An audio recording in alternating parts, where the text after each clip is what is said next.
Here's how you can change the settings of a location.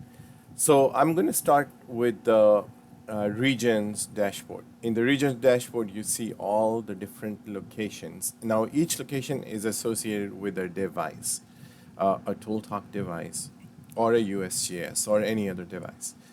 Anyway, so what I'm going to do now is I'm going to change the name of this location to something else. So in order to do that, I'm going to go click on that location. Okay. Next, I am going to click on this gearbox, which is for which shows you the various settings for that location. Now, in that gearbox, you see a pop-up menu that shows you locations, devices, uploads, etc.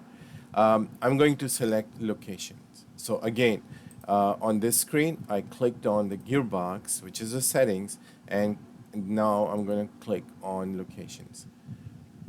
So that takes me to the location settings screen. On the left side, there are various tabs, and one of the first tab is the location name.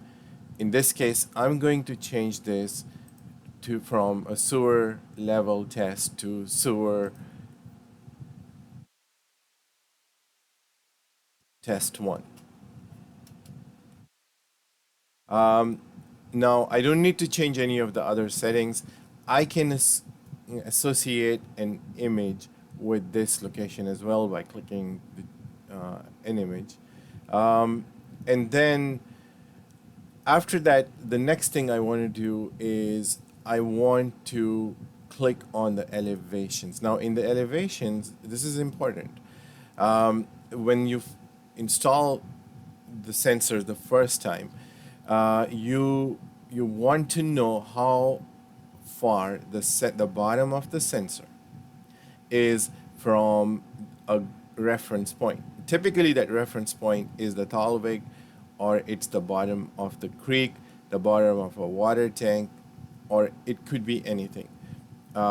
So anyhow, the ground level in this case is, which is also called the reference height. And remember, that is the distance between the bottom of the sensor to the bottom of the creek or the tank or whatever the ground reference you want to use. In this case, we said it's 20 feet. Okay.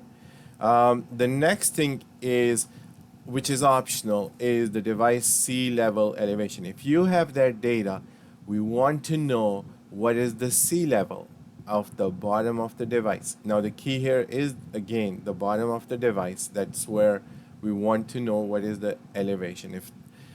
If you have a bridge deck from which you can measure how above or below the bridge deck a water level in sea level is, you can calculate it and then enter that over here. So I'm going to add a number 325. That's the elevation from the sea level for the bottom of the device.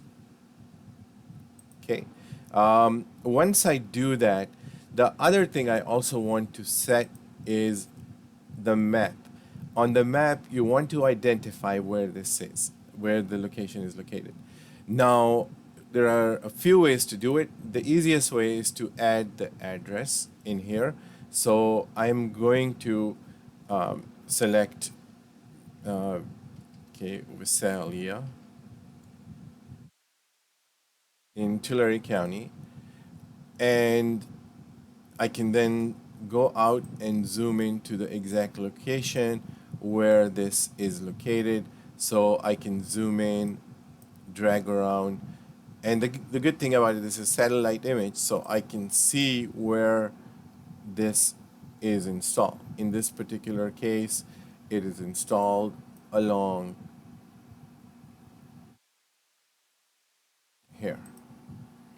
Okay, once I do that, I'm going to hit save. Okay, now while over here the name has changed immediately, but you will also notice that it takes a few minutes. If I go back to the regions dashboard, I will still see the old name. In this case, the sewer level test. It takes a few minutes for these changes to take effect, And once they're done, you will start seeing those changes. You can note that the sea level is now appearing there. And here is our data. And we have also been able to zoom in to that location. Thank you.